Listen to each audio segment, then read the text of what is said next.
হাতে ছেঁড়া গোলবাড়ির জালের একটি অংশ, আর চোখে মুখে বিশ্বজয়ের উচ্ছ্বাস।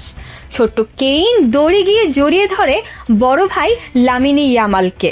বিশ্বকাপের ট্রফি ঘিরে হাজারো উদযাপনের মধ্যেও এই একটি দৃশ্যই যেন সবচেয়ে বেশি ছুঁয়ে গেছে ফুটবল প্রেমীদের হৃদয়। মুহূর্তেই সামাজিক যোগাযোগ মাধ্যমে ভাইরাল হয়ে পড়ে দুই ভাইয়ের আবেগঘন সেই মিলন।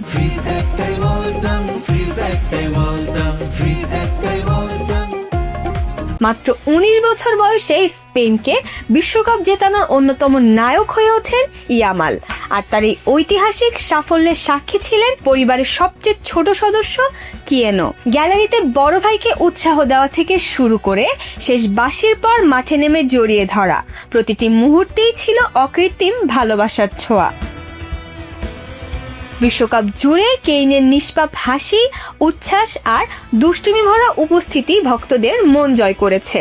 ট্রফি হাতে বড় ভাইয়ের পাশে দাঁড়িয়ে থাকা ছোট্ট ছেলেটি যেন শিরোপা উদযাপনের নতুন প্রতীক হয়ে ওঠে। মাঠে স্পেনের নায়ক ছিলেন লামিনে ইয়ামাল, আর মাঠের বাইরের সবচেয়ে আবেগময় গল্পের নায়ক হয়ে উঠেছে তারই ছোট ভাই কিয়েন।